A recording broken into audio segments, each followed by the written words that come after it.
Development and Growth Indices.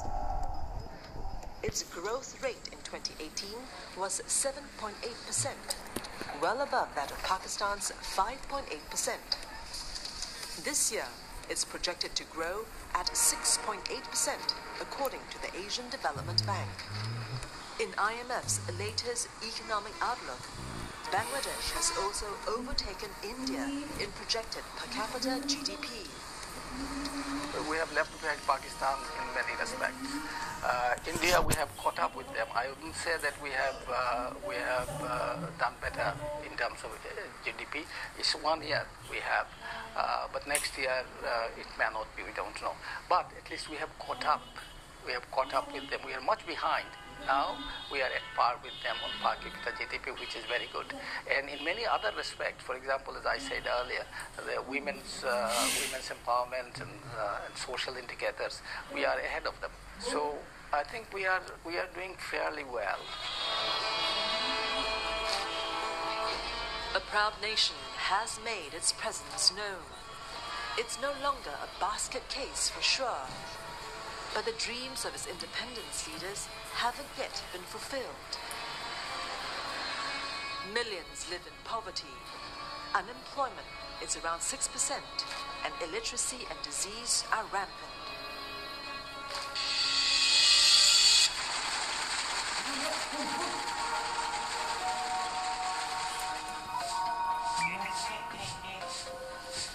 Najma Begum, for one, doesn't think she has any future at all. She fears she will die the way her husband died if the government doesn't lend a helping hand.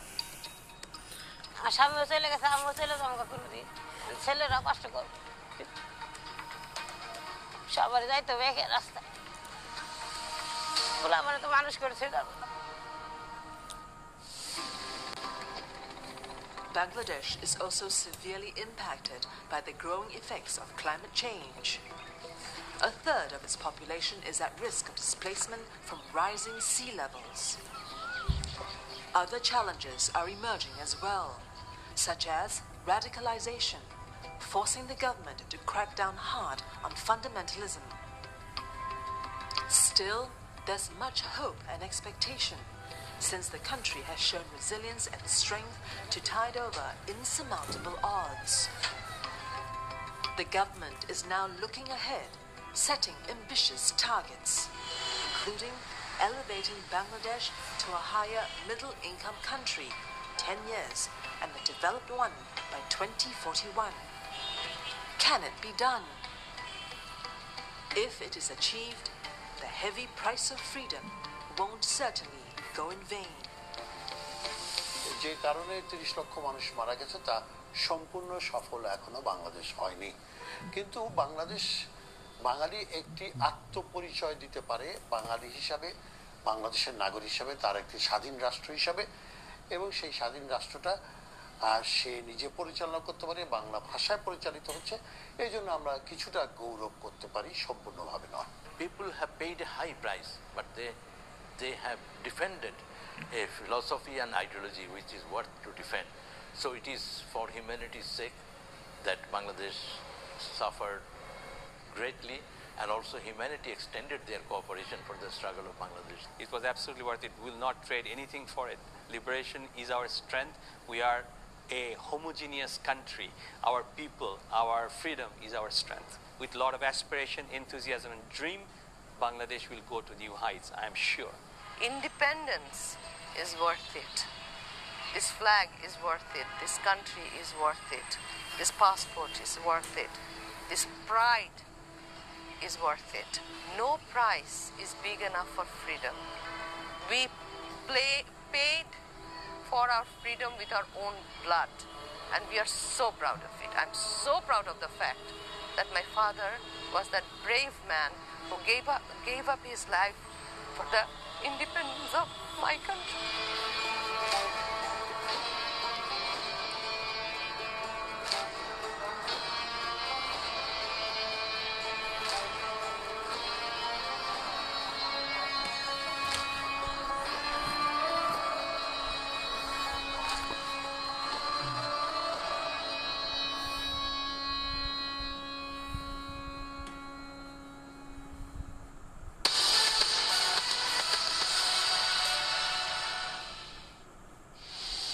makeup sparkles and shines thanks to this key ingredient. Mica, a mineral whose reflective properties make it an important component of countless beauty products. But behind the glitter lies a deadly industry of illegal mining and exploitation. ताल गिर गया और वो जैसे चारों तरफ गए. We journey to India and uncover the controversial mica trade. Undercover Asia, Saturday on CNA. Next on Japan Hour.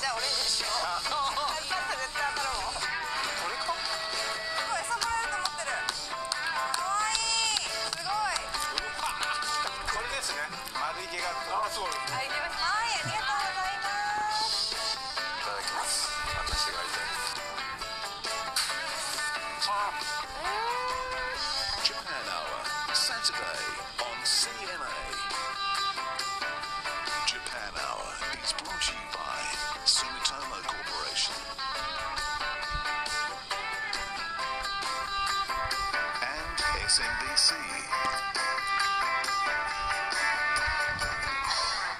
Breaking news. Chanting for Prime Minister Prayut Chan-o-cha to step down. We will be seeing sporadic protests flare up from time and time again. Key developments. 37 ASEAN Summit. Live events. Analysis and perspectives. We will really be seeing vaccines soon. Imports, which were expected to grow slightly, contracted 2.1%. News that matters. Asia Now, daily. On CNA. Taiwan. I have witnessed how it has evolved into a beacon of democracy in Asia and a bastion of Chinese culture and tradition. Victoria Jan, CNA, Taipei.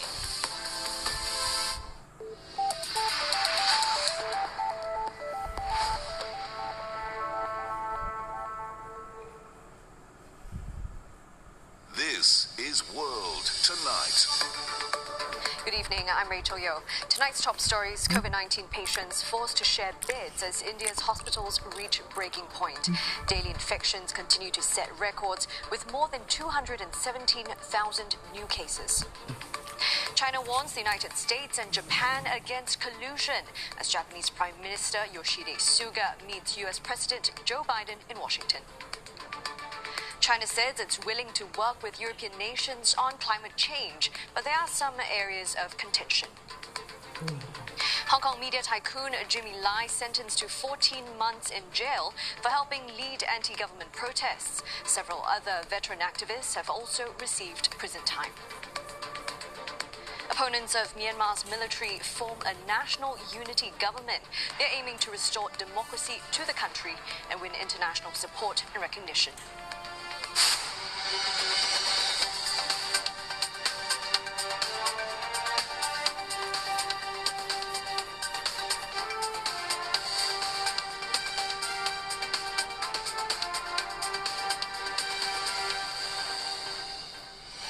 I'm Paul Sung. Also tonight, why you could need a COVID-19 booster shot within 12 months. Another mass shooting in the U.S. 8 people killed in a FedEx facility in Indiana.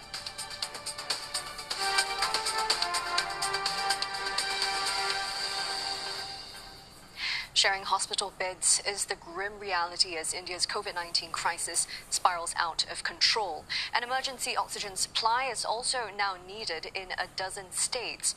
More than 217,000 new coronavirus infections have been reported in just the last 24 hours. 2 to a bed. This has become a reality in hospitals across India as the country extends a record daily run of COVID-19 infections. Oxygen tanks and other essential supplies are running low, and corridors in medical facilities are overflowing with patients. Many have had to be turned away. In some areas, oxygen has had to be administered to patients on the street. There are also reports of dead bodies being left outside wards as mortuaries fill up.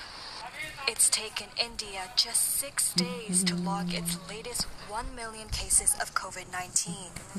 Fatalities are also on the rise. Nearly 1,200 deaths have been confirmed in the